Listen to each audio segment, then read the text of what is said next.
Halo, selamat malam pemirsa. Kita berjumpa lagi dalam acara Sudut Pandang bersama saya, Imam Asyari. Pemirsa, ibu kota Jakarta tidak dapat menghindari dampak dari naiknya intensitas hujan dan air kiriman dari berbagai penjuru daerah penyangga. Maka diperlukan jurus jitu pengendalian banjir agar kejadian banjir besar tidak kembali terjadi dan merugikan masyarakat Jakarta. Tahun ini Gerbek Lumpur mendapatkan paling banyak sorotan sebagai upaya dari pengendalian banjir tahunan di DKI Jakarta. Ada pula pembangunan waduk dan normalisasi sungai yang sebagian besar masih tersangkut masalah pembebasan lahan. Lantas dari semua persiapan dan kendala program pengendalian banjir ibu kota, siapkah Jakarta menghadapi banjir tahunan? Malam ini kita akan membahasnya di Sudut Pandang. Berada di daerah rawan bencana banjir, DKI Jakarta mulai bersiap menghadapi peningkatan curah hujan yang diprediksi BMKG, intensitas hujan akan meningkat pada bulan September hingga November 2021. Pemprov DKI Jakarta menggulirkan beberapa program yang diharapkan mampu mengendalikan banjir. Di antaranya adalah percepatan optimalisasi sumur resapan waduk, pengerukan sungai, dan gerbek lumpur yang ditargetkan selesai pada bulan Desember 2021. Berdasarkan program pengendalian banjir tersebut, diharapkan 82 kelurahan langganan banjir di Jakarta dapat tertangani dan tidak menimbulkan kerugian warga.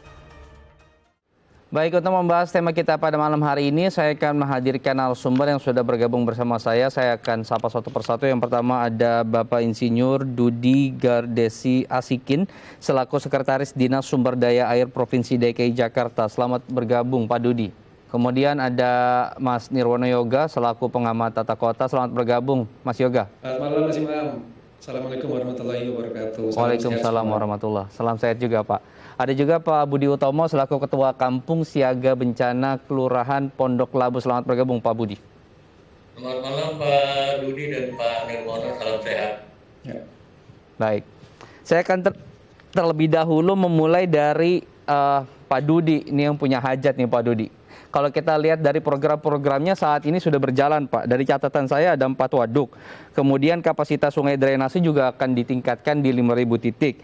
Ada juga kemudian gerbek lumpur. Nah, ini istilah yang cukup baru, tapi sebetulnya sama saja untuk pelaksanaan begitu ya, mengeruk lumpur. Terus ada beberapa hal lain. Salah satu yang terbaru adalah membuat kolam resapan gitu ya, di beberapa daerah atau taman sudah ada kolam-kolam besar untuk menampung air saat hujan. Dari semua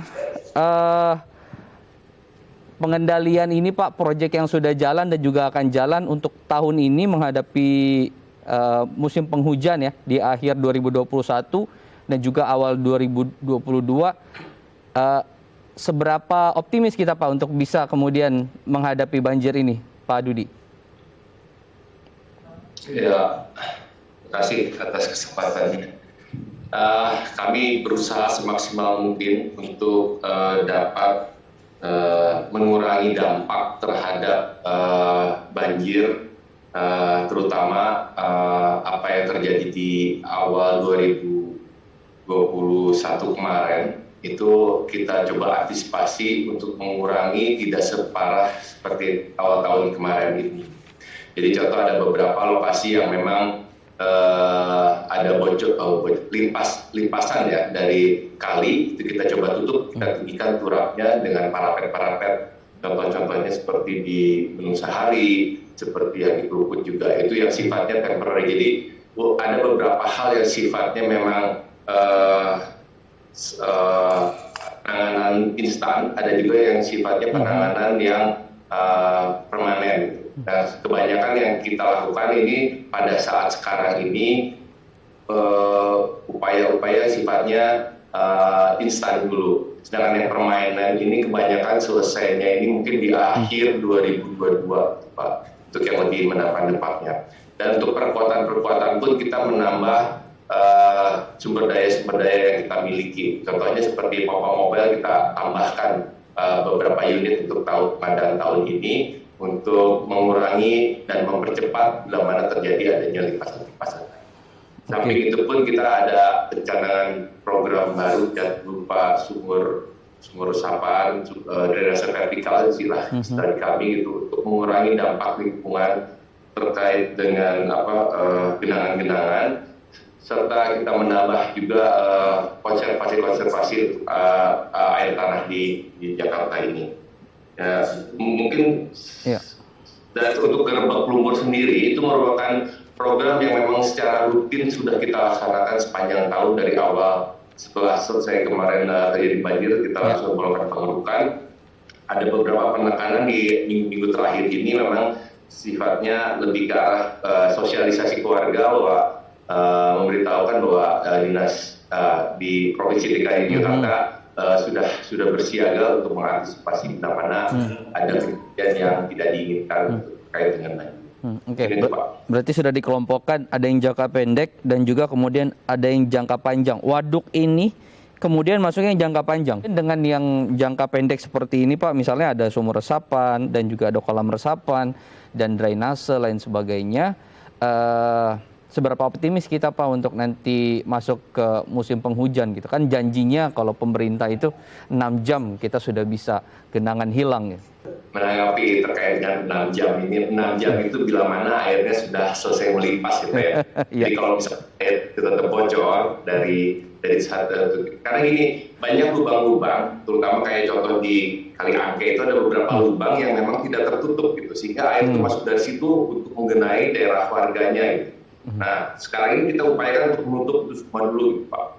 Ada yang sifatnya permanen jangka panjang, ada yang memang sifatnya kayak saya tadi bilang, seperti parapet, demikian seperti itu. Terkait dengan waduk-waduk pun ada yang sifatnya memang permanen jangka panjang, ada juga yang sifatnya sementara. Sebenarnya sementara itu contoh-contohnya seperti kayak di situ Babakan. Kita yang tadinya hanya sebagai situ tanpa ada sistem pengendalian banjir, kita rekayasa sedemikian rupa sehingga dia ada semacam pintu dan limpasannya. Jadi bila mana nanti hujan kita kondisikan si situ itu dalam keadaan kosong gitu. Sampai ketinggian tertentu kita tutup dengan pintu sehingga ada tampungan, kita lewatkan dulu yang memang yang tidak bisa kita tampung gitu. Nah, setelah ada rendah kita berharap gitu, baru yang ini kita lepas lagi untuk dikosongkan untuk menampung yang berikutnya. Model-model seperti itu yang coba kita kembangkan untuk jaga-jaga protek gitu Pak. Ya, Pak. Jadi ada catatan tadi ya, ada disclaimer, selama tidak bocor ya insya Allah bisa menepati janji tersebut. Tapi ini sebagai informasi kepada masyarakat bahwa Dinas SDA terus memaksimalkan gitu ya untuk kita bisa kemudian menanggulangi banjir ya setidaknya tidak lebih dari 6 jam gitu. 6 jam sudah bisa surut. Dan setiap hari mobil berwarna biru hilir mudik gitu ya untuk mengangkatkan beberapa lumpur yang kemudian dikeruk taruh ke situ dan insya Allah kita berharap ini bisa mengurangi dampak banjir. Saya akan ke Mas Yoga. Mas Yoga, tadi Pak Dudi sudah menjelaskan detail nih. Sudah dibagi dan dikelompokkan lagi jangka pendek dan jangka panjang. Jangka pendek tadi sudah disebutkan beberapa, jangka panjang ya akan terus dibangun begitu ya. Karena juga proses pembangunan butuh pembebasan lahan dan lain sebagainya. Kalau dengan modal seperti sekarang, jangka pendek yang sudah ada, ready dan cepat dibangun, dan jangka panjang untuk menghadapi yang paling dekat aja nanti nih, 2022. Seperti apa pandangannya, Mas Yoga? Ya, yang pertama tentu kita mengapresiasi yang sudah dilakukan teman-teman di SDA ya, sebagai langkah antisipasi dalam jangka pendek untuk menghadapi musim hujan di akhir tahun ini dan awal tahun 2022 ya. Itu yang pertama. Kemudian yang kedua, kalau kita belajar kepada dua kejadian terakhir ya, banjir di 2020 dan awal 2021, ada dua perbedaan mendasar, yaitu kalau di 2020 ini lebih dikaitkan kepada sistem drainase kita yang belum berfungsi optimal, sehingga lebih disebut banjirnya banjir lokal ya. Sehingga penanganan perbaikan saluran air kota menjadi tumpuan utama ya. Ini PR pertama. Kemudian yang kedua, kalau kita belajar di banjir di 2021 ini berbeda karena ini lebih kepada banjirnya banjir kiriman ya. Posisinya adalah kalau kita ingat sebagian besar pemukiman yang dekat bantaran kali yang terdampak parah pada saat banjir ya. Ini dua hal yang menurut saya juga harus menjadi catatan. Ditambah yang ketiga yaitu banjir rob. Tentunya saudara-saudara kita di pantai utara yang selalu terdampak banjir rob setiap saat bulan purnama. Nah, tiga hal ini yang tentu menjadi PR dari teman-teman SDA untuk mengantisipasi, karena yang kita harapkan jangan sampai nanti pada titik tertentu sebenarnya 3 kejadian besar tadi itu terjadi bersamaan. Nah ini kalau terjadi bersamaan tentu PR besar ada di teman-teman Pak Dudi dan Pak Yusman dan kawan-kawan ini kan, karena pada saat bersamaan tidak selang dalam suatu hari terjadi banjir kiriman, terjadi banjir lokal dan juga banjir rob, maka pilihan yang terburuk adalah sebagian besar wilayah Jakarta akan terdampak banjir. Ini menurut saya catatan yang harus kita antisipasi. Nah kemudian kalau yang tadi sudah diuraikan oleh Pak Dudi, saya memberikan catatan untuk pemukiman yang berada di bantaran kali ya pada tahun ini dan juga masih tahun depan dari 2022 ya bisa dikatakan akan terdapat banjir Mas Iqbal ya. Jadi kita berharap warga yang berada di bantaran kali terutama 4 sungai yang menjadi fokus pembenahan, yaitu pemukiman di bantaran Sungai Ciliwung, Pasanggerahan, Angke dan Sunter. Ini 4 sungai utama yang sedang dalam tahap pembenahan, yang suka tidak suka pasti akan terdapat banjirnya di akhir tahun ini dan awal tahun depan. Tentu perlu disiapkan tempat evakuasi bencana misalnya ya, apalagi dengan kondisi masih pandemi. Tentu Pak Dudi dan kawan-kawan sudah akan menyiapkan tempat evakuasi yang menerapkan prokes misalnya ya, prokes ketat terdekat ya. Ini PR yang pertama. Kemudian yang kedua tentu kita berharap pembenahan sungai tadi seperti program pelebaran sungainya, relokasi warga dapat kita pastikan di 2022 nanti teman-teman Dudi dan kawan-kawan bisa menuntaskan, sehingga targetnya sudah dicanangkan sejak zaman Pak Fosibowo, yaitu 4 sungai, yaitu Ciliwung, Pasanggerahan, Angke dan Sunter dapat kita tuntaskan. Kalau itu bisa dituntaskan, kita bisa berharap banyak, terutama pemukiman yang berada di bantaran kali akan berkurang dampak banjirnya Mas Imam. Ini PR pertamanya. Kemudian PR kedua tadi, yang tadi saya katakan banjir lokal ini kan sistem drainase kita ya. Sistem drainase kita suka tidak suka harus diperbaiki. Terlepas dari kesiapan pompa misalnya, kemudian kondisi titik-titik banjir seperti underpass ya. Ini titik-titik sangat rawan terjadinya banjir. Nah, masih ada waktu 3 bulan ke depan. Ini bisa kita kejar persiapan-persiapan tadi, PR-PR yang harus dilakukan oleh teman-teman di SDA. Kira-kira gitu Mas Imam. Oke, baik. Nanti di segmen selanjutnya saya akan tagih kenapa kemudian kita harus ngasih catatan di wilayah-wilayah bantaran kali, apa yang mengkhawatirkan di sana dan bagaimana teknis atau detail perbaikannya. Dan juga tadi masalah sebetulnya kita punya mobile pompa Mas Yoga, dan ini kan selalu beroperasi dan sangat pede sekali kemudian kita dengan ini, dan di tahun-tahun sebelumnya juga kita bisa mengatasi dengan pompa ini. Kita akan bahas nanti masih efektif tidak kita pakai ini. Kita akan bahas nanti pemirsa, jangan beranjak dari layar kaca Anda, tetap bersama kami di Sudut Pandang.